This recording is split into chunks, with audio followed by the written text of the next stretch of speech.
ఎక్కడ చూసినా AR Rahman trending అండి. ఎందుకంటే ఆయన రీసెంట్ గా బీబీసీకి ఒక ఇంటర్వ్యూ ఇచ్చాడు. ఇంటర్వ్యూ ఇస్తే ఆ ఇంటర్వ్యూలో కొన్ని హాట్ కామెంట్స్ చేశాడు బాలీవుడ్ గురించి. అందులో మొదట వచ్చేసి ఉర్దూ నుంచి బాలీవుడ్ మ్యూజిక్ ఇన్ఫ్లుయెన్స్ అయిందని, రెండోది వచ్చేసి లాస్ట్ 8 years నుంచి ఆయనకి వర్క్ లేదని చెప్పేసి, పెద్దగా సినిమాలు ఇవ్వట్లేదు అని చెప్పేసి, అండ్ దాని తర్వాత వచ్చేసి సౌత్ ఇండియన్ మ్యూజిక్ డైరెక్టర్స్ ని బాలీవుడ్ లో ఎంకరేజ్ చేయరని చెప్పేసి, ఫస్ట్ లో తను అలాంటిది ఎదుర్కొన్నానని చెప్పేసి, అంటే బాలీవుడ్ లో ఎక్కువ కమ్యూనల్ గా ఆలోచిస్తున్నారు, అంటే ఒక మతానికి సంబంధించి ఆలోచిస్తున్నారు అని కూడా పాయింట్ అవుట్ చేశారు ఏఆర్ రెహమాన్ గారు. సో వీటి గురించి మనం మాట్లాడుకుంటే యాక్చువల్గా ఉర్దూ నుంచి ఇన్ఫ్లుయెన్స్ అయింది బాలీవుడ్ మ్యూజిక్ అని కొంత వాస్తవమైనది. ఎందుకంటే అప్పట్లో ఎక్కువ మంది ముస్లిమ్సే ఎక్కువ హీరోస్ ఉన్నారు. మీకు అర్థమైంది కదా, ఖాన్స్ ఎంత పెద్ద సూపర్ స్టార్స్ బాలీవుడ్లో.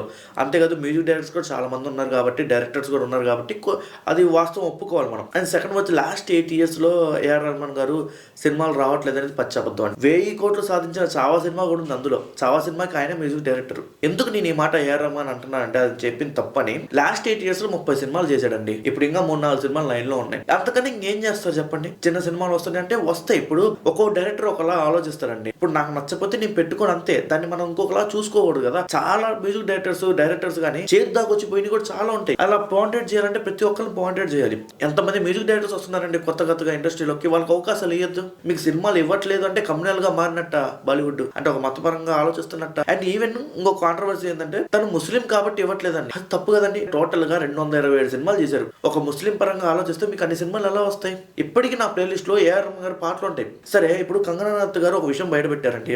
ఎమర్జెన్సీ సినిమాని ఏఆర్ రెహమాన్ గారు మ్యూజిక్ చేయాలని చెప్పేసి నా సినిమాకి కంగనా రనౌత్ గారు రిక్వెస్ట్ చేశారంట ఏఆర్ రెహమాన్ గారిని. ఏఆర్ రెహమాన్ గారు అపాయింట్మెంట్ కూడా ఇవ్వలేదంట, బికాస్ ఆ సినిమా ఒక పాపుగాండా సినిమా అని. ఈవెన్ మీకు విషయం తెలుసా, ఎమర్జెన్సీ సినిమాని దాన్ని కాంగ్రెస్ పార్టీ వాళ్ళు కూడా పొగిడారు. ఏఆర్ రెహమాన్ గారు ముస్లిమా హిందూ అని కాదండి, మీరు ఒక గొప్ప మ్యూజిక్ డైరెక్టర్. ఇప్పటికీ ఎప్పటికీ మిమ్మల్ని ప్రేమిస్తూనే ఉంటాం సార్ మేము. AR Rahman living legend. మీ అభిప్రాయాన్ని కామెంట్ బాక్స్ లో కామెంట్ చేయండి. మళ్ళీ కలుద్దాం వేరే వీడియోలో.